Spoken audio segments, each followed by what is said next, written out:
शिव अनादि है, शिव अनंत है, जीवन मधुबन शिव वसंत है। अजर अमर शिव पिता अजन्मा है,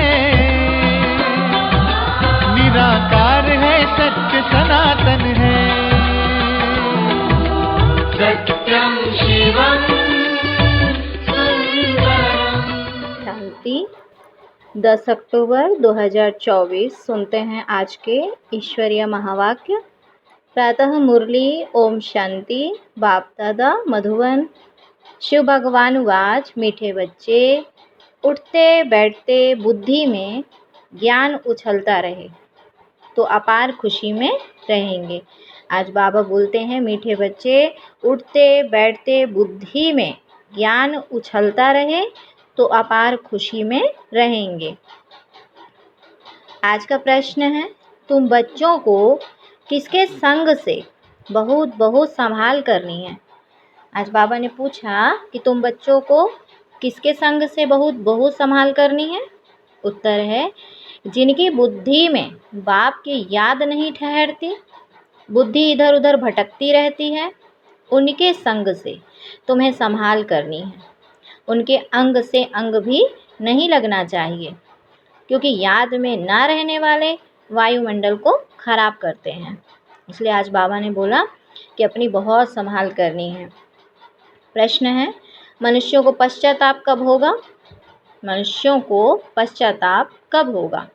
उत्तर है, जब उन्हें पता पड़ेगा कि इन्हें पढ़ाने वाला स्वयं भगवान है, तो उनका मुंह फीका पड़ जाएगा और पश्चाताप करेंगे कि हमने गफलत की, पढ़ाई नहीं की। पढ़ाई उन्होंने नहीं पढ़ी, इस बात के लिए फिर उनको पश्चाताप होगा। ओम शांति। ओम शांति। अब रूहानी यात्रा को तो बच्चे अच्छी तरह से समझते हैं। कोई भी हठ योग की यात्रा होती नहीं, यह है याद। याद के लिए कोई भी तकलीफ़ की बात नहीं है। बाप को याद करना, इसमें कोई तकलीफ़ नहीं है। यह क्लास है, इसीलिए सिर्फ कायदे सिर बैठना होता है। तुम बाप के बच्चे बने हो, बच्चों की पालना हो रही है। कौन सी पालना? अविनाशी ज्ञान रत्नों का खजाना मिल रहा है। बाप को याद करने में कोई तकलीफ़ नहीं है, सिर्फ माया बुद्धि का योग तोड़ देती है। बाकी बाबा कहते हैं, बैठो भल कैसे भी, उनसे कोई याद का ताल्लुक नहीं है। बहुत बच्चे हठ योग से 3-4 घंटे भी बैठते हैं, सारी रात भी बैठ जाते हैं। आगे तुम्हारी तो थी भट्टी, वह बात और थी।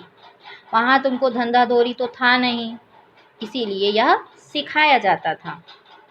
किंतु बाप अब क्या कहते हैं कि बच्चे, तुम गृहस्थ व्यवहार में रहो, धंधा धोरी भल करो, कुछ भी काम करते बाबा को याद करना है। ऐसा नहीं कि अभी निरंतर तुम याद कर सकते हो, नहीं।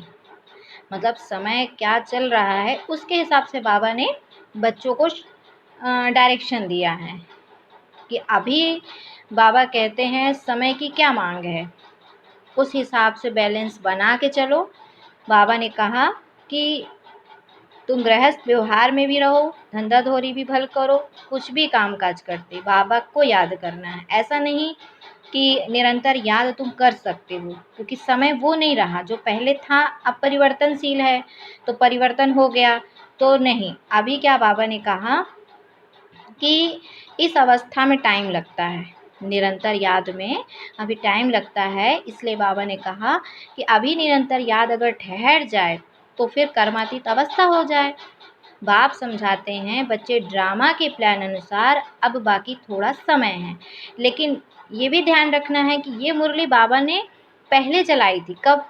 जब ब्रह्मा बाबा के तरफ में शिव बाबा आते थे, अभी वो मुरली रिवाइज चल रही है, तो वो समय पे चलाई थी बाबा ने। और अब समय कितना आगे हो चुका है, तो अभी तो बाबा ने याद के लिए विशेष अटेंशन दिया है। इसलिए बाबा समझाते हैं कि बच्चे, ड्रामा के प्लान अनुसार अब बाकी थोड़ा समय है, सारा हिसाब ही बुद्धि में रहता है। कहते हैं क्राइस्ट से 3000 वर्ष पहले भारत स्वर्ग था, है ना। क्राइस्ट से 3000 वर्ष पहले भारत ही था, उसको स्वर्ग कहा जाता था। अभी उन्हों के 2000 वर्ष पूरे होते हैं, 5000 वर्ष का हिसाब हो जाता है। देखा जाता है तुम्हारा नाम सारा विलायत से ही निकलेगा।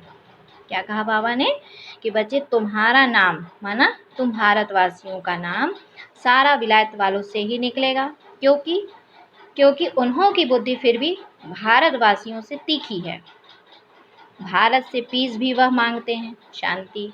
भारतवासियों ने ही लाखों वर्ष कहकर और सर्वव्यापी का ज्ञान देकर बुद्धि बिगाड़ दी है, तमो प्रधान बन गए हैं। अब वह इतने तमो प्रधान नहीं बने हैं। कौन? जो विदेशी हैं, जो बाबा ने कहा कि उनकी जो बुद्धि होती है फिर भी भारतवासियों की तुलना में इतनी तमो प्रधान नहीं बनती, तो उन्हों की बुद्धि बड़ी तीखी है। तो उन्हों को जब आवाज़ निकलेगा तब भारतवासी जागेंगे, क्योंकि भारतवासी एकदम घोर नींद में सोए हुए हैं, वह थोड़े सोए हुए हैं। बाबा ने कहा वह थोड़े सोए हुए हैं, उन्हों से आवाज़ अच्छा निकलेगा। विलायत से आए भी थे कि हमको कोई बतावे पीस कैसे हो सकती है, क्योंकि बाप भी भारत में ही आते हैं। यह बात तो तुम बच्चे ही बता सकते हो। दुनिया में फिर से वह पीस कब और कैसे होगी तुम बच्चे तो जानते हो। बरोबर पैराडाइज अथवा हेवन था, नई दुनिया में भारत पैराडाइज था, यह और कोई भी नहीं जानते हैं। मनुष्यों की बुद्धि में यह बात ही बैठ गई है कि ईश्वर सर्वव्यापी है और कल्प की आयु लाखों वर्ष कह दी है। सबसे जास्ती पत्थर बुद्धि यह भारतवासी ही बने हैं। बाबा ने कहा कि सबसे जास्ती पत्थर बुद्धि कौन बने? यह भारतवासी। यह गीता शास्त्र आदि सब भक्ति मार्ग के हैं, फिर भी यह सब ऐसे ही बनेंगे जैसे अभी बने, ऐसे ड्रामा अनुसार फिर बनेंगे। भले ड्रामा को जानते हैं, फिर भी बाप तो पुरुषार्थ कराते हैं। तुम बच्चे जानते हो विनाश तो जरूर होगा। क्या कहा बाबा ने कि बच्चे तुम जानते हो कि विनाश तो जरूर होगा। बाप आए ही हैं नई दुनिया की स्थापना करने। यह तो खुशी की बात है ना। जब कोई बड़ा इम्तहान पास करते हैं तो अंदर में खुशी होती है ना, हम यह पास कर देवता जाकर बनेंगे। सारा पढ़ाई पर मदार है। तुम बच्चे जानते हो, बाबा कहते बरोबर बाप हमको पढ़ाते यह बनाते हैं। आप हमको पढ़ाकर यह बनाते हैं। बरोबर पैराडाइज हेवन था, मनुष्य तो बेचारे बिल्कुल ही मूंझे हुए हैं। बेहद के बाप पास जो ज्ञान है वह तुम बच्चों को दे रहे हैं। बाप की तुम महिमा करते हो। बाबा नॉलेजफुल है, फिर विल्सफुल भी है, खजाना भी उनके पास फुल है। तुमको इतना साहूकार कौन बनाता है? यहाँ तुम क्यों आए हो? वर्षा पाने।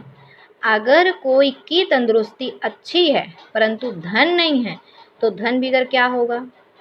बैकुंठ में तो जरूर तुम्हारे पास धन रहता है। यहाँ जो जो साहूकार है उनको नशा रहता है, हमारे पास इतना धन है। यह कारखाने आदि हैं। शरीर छोड़ा खलास। तुम तो जानते हो हमको बाबा 21 जन्मों के लिए इतना खजाना दे देते हैं। बाबा खुद तो खजाने के मालिक नहीं बनते हैं, तुम बच्चों को मालिक बनाते हैं। यह भी तुम जानते हो। विश्व में शांति तो सिवाय गॉड फादर के कोई स्थापन कर ना सके। सबसे फर्स्ट क्लास चित्र है यह त्रिमूर्ति गोले का। इस चक्र में ही सारा ज्ञान भरा हुआ है। तुम्हारी ऐसी कोई वंडरफुल चीज़ होगी तब वह समझेंगे इसमें ज़रूर कोई ऐसा राज है।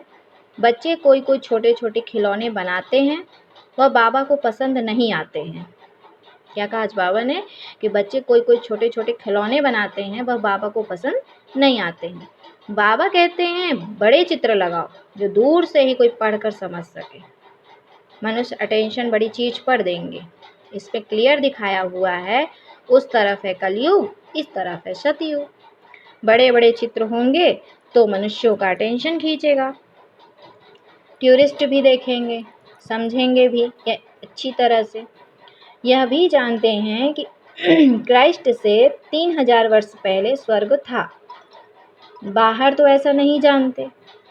5000 वर्ष का हिसाब तुम क्लियर समझाते हो तो यह इतना बड़ा बनाना चाहिए जो दूर से देख सके और अक्षर भी पढ़े, जिससे समझे कि दुनिया की अंत तो बरोबर है। बॉम्ब्स तो तैयार होते रहते हैं, नेचुरल कैलेमिटीज भी होगी।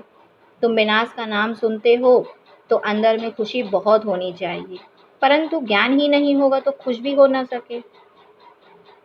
बाप कहते हैं कि देह सहित सब कुछ छोड़ अपने को आत्मा समझो, अपनी आत्मा का योग मुझ बाप के साथ लगाओ।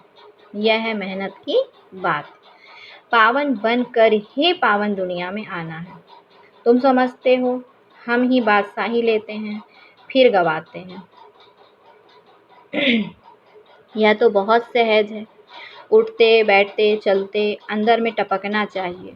जैसे बाबा के पास ज्ञान है ना, बाप आए ही हैं पढ़ाकर देवता बनाने, तो इतनी अथाह खुशी बच्चों को रहनी चाहिए ना। अपने से पूछो, इतनी अथाह खुशी है? बाप को इतना याद करते हैं? चक्र की भी सारी नॉलेज बुद्धि में है, तो इतनी खुशी रहनी चाहिए। बाप कहते हैं मुझे याद करो और बिल्कुल खुशी में रहो। तुमको पढ़ाने वाला देखो कौन है। जब सबको मालूम पड़ेगा ना तो सबका मुंह ही फीका हो जाएगा, परंतु अभी उन्हों को समझने में थोड़ी देरी है। अभी देवता धर्म के इतने मेंबर्स तो बने नहीं हैं, सारी राजाई स्थापन हुई नहीं है। कितने ढेर मनुष्यों को बाप का पैगाम देना है। बेहद का बाप फिर से हमको स्वर्ग की बादशाही दे रहे हैं। तुम भी उस बाप को याद करो। बेहद का बाप तो जरूर बेहद का सुख देंगे ना। बच्चों के अंदर में तो अथाह ज्ञान की खुशी होनी चाहिए, और जितना बाबा को याद करते रहेंगे तो आत्मा पवित्र बनती जाएगी। ड्रामा के प्लान अनुसार तुम बच्चे जितनी सर्विस कर प्रजा बनाते हो, तो जिनका कल्याण होता है उन्हों की फिर आशीर्वाद मिल जाती है। गरीबों की सर्विस करते हैं, निमंत्रण देते रहो। ट्रेन में भी तुम बहुत सर्विस कर सकते हो। इतने छोटे बैच में ही कितनी नॉलेज भरी हुई है। सारी पढ़ाई का तंत इसमें है। बैजेस तो बहुत अच्छे अच्छे ढेर बनाने चाहिए जो किसको सौगात भी दे सके। कोई को भी समझाना तो बहुत सहज है। सिर्फ शिव बाबा को याद करो। शिव बाबा से ही वर्षा मिलता है, तो बाप का वर्षा स्वर्ग की बादशाही कृष्णपुरी को याद करो। मनुष्यों की मत तो कितनी मूंझी हुई है, कुछ भी समझते नहीं। विकार के लिए कितना तंग करते हैं, काम के पिछाड़ी कितना मरते हैं, कोई बात ही समझते नहीं। सबकी बुद्धि बिल्कुल चट हो गई है, बाप को जानते ही नहीं। यह भी ड्रामा में नूंद है। बाबा क्या कहते हैं, यह भी ड्रामा में नूंद है। सबकी मेंटल खलास हो गई है, मानसिक शक्ति खत्म हो गई है। बाप कहते हैं बच्चों तुम पवित्र बनो तो ऐसे स्वर्ग के मालिक बन जाएंगे, परंतु समझते ही नहीं। आत्मा की ताकत सारी निकल गई है। कितना समझाते हैं, फिर भी पुरुषार्थ करना और कराना है। फिर भी पुरुषार्थ करना और कराना है। पुरुषार्थ में थकना नहीं है, हार्ट फेल भी नहीं होना है। इतनी मेहनत की, भाषण से एक भी नहीं निकला, लेकिन तुमने जो सुनाया उसे जिसने भी सुना उस पर छाप तो लग गई ना। पिछाड़ी में सब जानेंगे जरूर तुम बीके की अथाह महिमा निकलने वाली है। लेकिन बाबा ने आज क्या बोला कि बीके की अथाह महिमा निकलने वाली है, परंतु एक्टिविटी देखते हैं तो जैसे एकदम बेसमझी की, कोई रिगार्ड ही नहीं, पूरी पहचान नहीं, बुद्धि बाहर भटकती रहती है।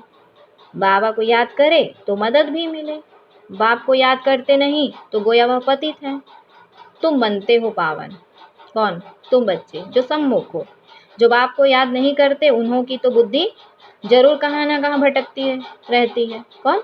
जो देही अभिमानी है, देहभान में रहते हैं, तो उनके साथ अंग से अंग भी नहीं मिलना चाहिए, क्योंकि याद में ना रहने के कारण वह वायुमंडल को खराब कर देते हैं। पवित्र और पवित्र इकट्ठे हो ना सके, इसलिए बाप पुरानी सृष्टि को खलास कर देते हैं। दिन प्रतिदिन कायदे भी सख्त निकलते जाएंगे। बाप को याद ही नहीं करते तो फायदे के बदले और ही नुकसान करते हैं। पवित्रता का सारा मदार याद पर है। एक जगह बैठने की बात ही नहीं है। यहाँ इकट्ठा बैठने से तो अलग अलग पहाड़ी पर जाकर बैठें, वो अच्छा है। जो याद ही नहीं करते हैं वह हैं पतित, उनका तो संग भी नहीं करना चाहिए। चलन से भी मालूम पड़ता है, याद बिगर पावन तो बन ना सके। बाबा कहे हर एक के ऊपर पापों का बोझा बहुत है, जन्म जन्मांतर का। वह बिगर याद की यात्रा के निकले कैसे? वह गोया पतित ही हैं। तो बाप कहते हैं, बच्चे मैं तुम बच्चों के लिए सारी पतित दुनिया को खलास कर देता हूँ, उनका संग भी ना हो। इनका पतितों का। परंतु इतनी भी बुद्धि नहीं है कि किसके साथ संग करना चाहिए। किनको? इन बच्चों को। तुम्हारा प्यार पावन का पावन के साथ होना चाहिए, यह भी बुद्धि चाहिए ना। माना जो बाप है, माँ है, बाप का परिवार है, जो पवित्र आत्माएं हैं, उनका संग करो। विकारियों का संग करते हैं तो विकारी बुद्धि बन जाती है। तो बाबा ने कहा कि बच्चों की इतनी भी बुद्धि नहीं है कि किसके संग में रहना चाहिए। तुम्हारा प्यार पावन का पावन के साथ ही होना चाहिए, तो यह भी बुद्धि चाहिए ना। स्वीट बाप और स्वीट राजधानी के सिवाय और कोई की याद ना आए, इतना सब त्याग करना कोई मासी का घर नहीं है। बाप को तो बच्चों पर अथाह प्यार है। बच्चे पावन बन जाओ तो तुम पावन दुनिया के मालिक बन जाएंगे। हम तुम्हारे लिए पावन दुनिया की स्थापना कर रहे हैं। इस पतित दुनिया को बिल्कुल खलास कर देते हैं। यहाँ इस पतित दुनिया में हर चीज तुमको दुख देती है, आयु भी कमती होती जाती है। इनको कहा जाता है बर्थ नॉट ए पेनी। कौड़ी और हीरे में फ़र्क तो होता है ना। तो तुम बच्चों को कितनी खुशी होनी चाहिए। गाया भी जाता है, सच तो बैठो नच। तुम सतयुग में खुशी में डांस करते हो। यहाँ की कोई भी वस्तु दिल नहीं लगानी है। इनको तो देखते हुए देखना नहीं है, आंखें खुली होते हुए भी जैसे कि नींद हो। परंतु वह हिम्मत, वह अवस्था चाहिए कि यहाँ की वस्तुओं को देखते हुए भी नहीं देखें। यह तो निश्चय है कि यह पुरानी दुनिया होगी ही नहीं। इतना खुशी का पारा चढ़ा रहना चाहिए, चुटकी काटनी चाहिए। अरे हम शिव बाबा को याद करेंगे तो ईश्वर की बादशाही मिलेगी।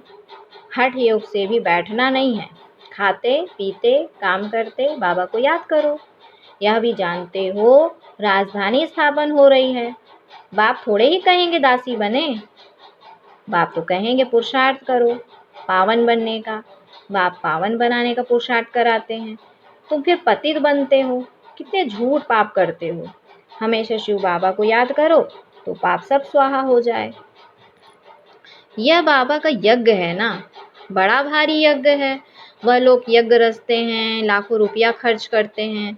यहाँ तो तुम जानते हो सारी दुनिया इसमें स्वाहा हो जानी है। बाहर से आवाज होगा, भारत में भी फैलेगा। एक तो बाप के साथ बुद्धि का योग हो तो पाप कटे और फिर उच्च पद भी मिले। बाप का तो फर्ज है बच्चों को पुरुषार्थ कराना।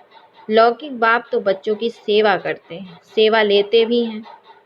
यह बाप तो कहते हैं मैं तुम बच्चों को 21 जन्मों का वर्षा देता हूँ, तो ऐसे बाप को जरूर याद करना है जिससे पाप कट जाए। बाकी पानी से थोड़े ही पाप कटते हैं। पानी तो जहाँ तहाँ है। विलायत में भी नदियाँ हैं, तो क्या यहाँ की नदियाँ पावन बनाने वाली, विलायत की नदियाँ पतित बनाने वाली हैं क्या? कुछ भी मनुष्यों में समझ नहीं है। बाप को तो तरस पड़ता है ना। बाप समझाते बच्चे गफलत मत करो। बाप इतना गुलगुल बनाते हैं तो मेहनत करनी चाहिए, अपने पर रहम करना चाहिए। अच्छा, बच्चों को फिर बाबा याद प्यार देते हैं, मीठे मीठे सिकिल धे बच्चों प्रति माता पिता बाप दादा का याद प्यार, गुड मॉर्निंग और नमस्ते। हम बच्चों का भी बाप दादा को याद प्यार, गुड मॉर्निंग और नमस्ते। फिर आज की धारणा के लिए मुख्य सार। पहला पॉइंट है, बाबा बोले यहाँ की कोई भी वस्तु में दिल नहीं लगानी है, देखते हुए भी नहीं देखना है। आंखें खुली होते हुए भी जैसे नींद का नशा रहता है, ऐसे खुशी का नशा चढ़ा हुआ हो। दूसरा पॉइंट है, सारा मदार पवित्रता पर है, इसीलिए संभाल करनी है कि पतित के अंग से अंग ना लगे। स्वीट बाप और स्वीट राजधानी के सिवाय और कोई याद ना आए। फिर बाबा आज बच्चों को वरदान देते हैं कि हद की इच्छाओं को छोड़ अच्छा बनने वाले इच्छा मात्रम अविद्या भव। बाबा कहे मन में कोई भी हद की इच्छा होगी तो अच्छा बनने नहीं देगी।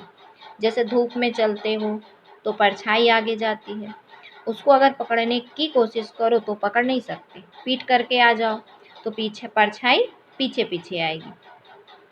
ऐसे ही इच्छा आकर्षित कर रुलाने वाली है, उसे छोड़ दो तो वह पीछे पीछे आएगी। मांगने वाला कभी भी संपन्न नहीं बन सकता। कोई भी हद की इच्छाओं के पीछे भागना ऐसे है जैसे मृग तृष्णा। इससे सदा बचकर रहो तो इच्छा मात्रम अविद्या बन जाएंगे। आज का स्लोगन है अपने श्रेष्ठ कर्म व श्रेष्ठ चलन द्वारा दुआएं जमा कर लो तो पहाड़ जैसी बात भी रुई के समान अनुभव होगी। अपने श्रेष्ठ कर्म व श्रेष्ठ चलन द्वारा दुआएं जमा कर लो तो पहाड़ जैसी बात भी रुई के समान अनुभव होगी। अच्छा, ओम शांति, ओम शांति। शुक्रिया बाबा, शुक्रिया। जैसा सोचोगे तुम वैसा बन जाओगे, जैसा कर्म होगा वैसा फल पाओगे। श्रेष्ठ कर्म का आधार है खुद का